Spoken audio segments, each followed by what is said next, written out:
जून 2018। असम की पहाड़ियों में वह दिन भी किसी आम दिन की तरह ही शुरू हुआ था, लेकिन शाम होते होते यह दिन एक ऐसी त्रासदी में बदल गया जिसने पूरे देश को झकझोर कर रख दिया। नीलोत्पाल दास 29 वर्ष के गुवाहाटी के रहने वाले एक प्रतिभाशाली संगीतकार और गायक थे। संवेदनशील दिल, सादगी भरा स्वभाव और संगीत से गहरा प्रेम, यही उनकी पहचान थी।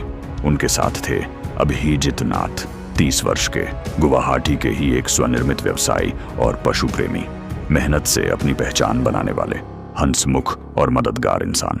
दोनों दोस्त प्रकृति से बेहद प्रेम करते थे। उस दिन वे असम के खूबसूरत जिले कार्बी अंगलोंग की वादियों में घूमने निकले थे।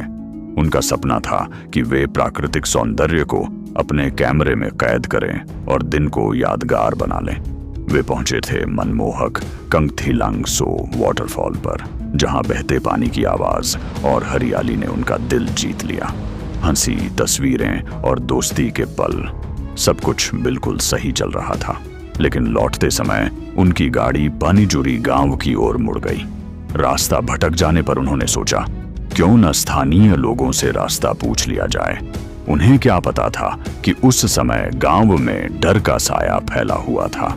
कई दिनों से व्हाट्सएप पर झूठी खबरें फैल रही थीं, बच्चों के अपहरणकर्ताओं के घूमने की अफवाहें। इन संदेशों ने लोगों के मन में भय और शक भर दिया था। जब ग्रामीणों ने 2 अनजान चेहरों को देखा तो डर ने शक का रूप ले लिया और शक ने भीड़ का। कुछ ही मिनटों में लगभग 250 लोग इकट्ठा हो गए।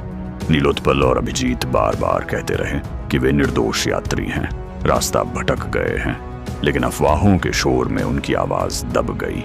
डर और गुस्से से भरी भीड़ ने बांस की लाठियों, लकड़ी के डंडों और अन्य अस्थायी हथियारों से उन पर हमला कर दिया। चीखें, अफरा तफरी और हिंसा, वह दृश्य किसी दुःस्वप्न से कम नहीं था। जब तक प्रशासन मौके पर पहुंचा तब तक बहुत देर हो चुकी थी। दोनों दोस्तों ने अस्पताल पहुंचने से पहले ही दम तोड़ दिया। यह घटना उन भयावह घटनाओं में शामिल हो गई जिन्हें बाद में व्हाट्सएप लिंचिंग कहा गया, जहां झूठी खबरों और अफवाहों ने निर्दोष जानें ले ली। रिपोर्ट्स के अनुसार 48 आरोपियों को गिरफ्तार कर जेल भेजा गया। लेकिन आज 8 साल बीत जाने के बाद भी नीलोत्पल और अभिजीत के परिवार को पूर्ण न्याय का इंतजार है।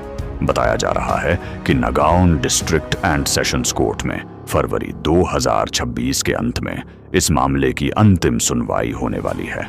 असम के लोग आज भी उम्मीद लगाए बैठे हैं कि सच्चा न्याय मिलेगा, ताकि भविष्य में किसी और निर्दोष को ऐसी अफवाहों का शिकार न होना पड़े। सोचिए, उन माता पिता के दिल पर क्या बीतती होगी जिन्होंने अपने जवान बेटों को इस तरह खो दिया। उनका दर्द शब्दों में बयान नहीं किया जा सकता।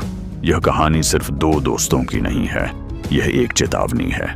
यह हमें सिखाती है कि किसी भी अपुष्ट जानकारी पर विश्वास करने या उसे आगे बढ़ाने से पहले हमें रुकना चाहिए, सोचना चाहिए, क्योंकि कभी कभी एक अफवाह की कीमत किसी की पूरी जिंदगी होती है।